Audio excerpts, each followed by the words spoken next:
জাতীয় দলের ক্রিকেটারদের অনুশীলন করাচ্ছেন বাংলাদেশের স্থানীয় কোচরা। এই ছবিটাই বাংলাদেশের ক্রিকেট সমর্থকরা দেখতে চেয়েছে লম্বা সময় ধরে। অবশেষে সেই চাওয়াগুলো পূর্ণতা পাচ্ছে একটু একটু করে। ভারতের বিপক্ষে সিরিজের আগে জাতীয় দলের অনুশীলন চলছে স্থানীয় কোচদের অধীনে। দেশে থাকা ক্রিকেটাররা ইতোমধ্যেই অনুশীলন শুরু করেছে ভারত সফরকে সামনে রেখে। আর টেস্ট দলের ক্রিকেটাররা এই ক্যাম্পে যোগ দিবেন ৮ সেপ্টেম্বর থেকে। সেই সময় অবশ্য ক্যাম্প চলবে হেড কোচ চান্দিকা হাথুরু সিংয়ের অধীনে। তবে সেই ক্যাম্পেও সাহায্য করার জন্য থাকবেন একাধিক স্থানীয় কোচ। ২৫০টিরও বেশি ডিজাইন অপশন নিয়ে ওয়ালটন স্মার্ট ফ্রিজ, বোঝে আপনার প্রয়োজন। পাকিস্তানের বিপক্ষে ২ ম্যাচের টেস্ট সিরিজ জিতেছে নাজমুল হোসেন শান্তরা। সেই সাফল্যে বড় কৃতিত্ব আছে সোহেল ইসলাম, তারেক আজিজদের। কেননা পাকিস্তানে যাওয়ার আগে টেস্ট দলের অধিকাংশ ক্রিকেটারই ক্যাম্প করেছেন বাংলাদেশ টাইগার্সের হয়ে। সেখানে ক্রিকেটারদের নিয়ে কাজ করেছেন দেশি কোচরা।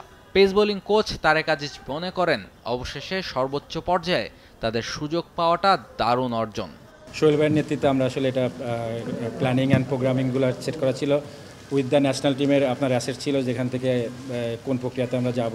তো টাইগারে মাশাআল্লাহ আমরা অনেক ভালো কাজ করেছি এবং মুশফিক, সত্যি কথা বলতে কি মুশফিক আমাদের অনেক হেল্প করেছিল যে আসলে ইন্টারন্যাশনাল এরিয়াতে প্লেয়াররা আসে আমরা কোথায় কোথায় পিছিয়ে আছি। আমরা প্ল্যানিং অনুযায়ী কাজ করেছি এবং all credit goes to player এবং তারা চমৎকারভাবে ডেলিভার করেছে on the field. That's why we are so happy. কিছুদিন বাদেই ভারতে যাবে বাংলাদেশ দল। সেখানে কাজটা সহজ হবে না পেসারদের জন্য। ভারতের ব্যাটারদের চ্যালেঞ্জ জানাতে কতটা প্রস্তুত বাংলাদেশের পেসাররা, সেই প্রশ্ন থেকেই যায়। তবে ভারতীয় ব্যাটারদের শক্তি দুর্বলতার সব তথ্য ইতিমধ্যেই জোগাড় করা শুরু করেছেন এই কোচরা। নাহিদ রানা সম্পর্কে যেমন তারা তথ্য নিচ্ছে, আমরা তাদেরকে নিয়ে কিন্তু তথ্য নিচ্ছি এবং আমরা জানি যে তাকে কাকে কীভাবে আটকাতে হবে। তো সেই জায়গাটায় আপনার আসলে পার্টিকুলার কাজ করা হবে এবং আপনি যেমন বললেন যে মাস্ট স্কিলফুল প্লেয়ার আমরা হয়তো ইন্ডিয়াতে হয়তো অপেক্ষা করছি তাদের এনভায়রনমেন্টে। তো সেই জায়গাটায় আমাদের প্লেয়ারকেও আমরা চাই মেন্টালি এবং ফিজিক্যালি এবং স্কিলের যে জায়গাটা, সেই জায়গাটায় যেন সে রেডি হয়ে যেতে পারে। লাল বলের ক্রিকেটে নিজেকে নতুন করে প্রমাণ করেছেন হাসান মাহমুদ। এই পেসারকে নিয়েও কাজ করেছেন তারেক আজিজ। শুনিয়েছেন কোন ফর্মুলায় সাফল্য পাচ্ছেন হাসান। হাসানকে নিয়ে যেটা হয়েছে যে ডোনাল্ডের সময় হয়তো ওর সুইংটা নিয়ে অনেক বেশি কাজ করেছে। যেমন আমরা যখন রংপুরে T20-তে ব্যাক করি, আমরা ওকে কাজ করেছিলাম স্ন্যাপটা ব্যাক করানোর জন্য, যখন আমি কাজ করেছি রংপুরে ওর সাথে। হাসানের এক্সেপশনাল আমার কাছে মনে হয় যে one of the pace bowler.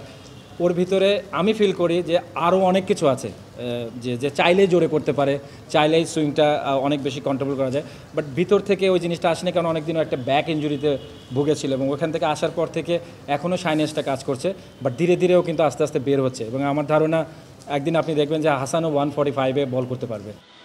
সব মিলিয়ে নতুন সময়ে পদার্পণ করেছে বাংলাদেশ, যার প্রভাব পড়তে শুরু করেছে দেশের ক্রিকেটেও। ক্রিকেটের স্বার্থে এসব পরিবর্তনে খুশি হতে পারেন বাংলাদেশের ক্রিকেট ভক্তরাও।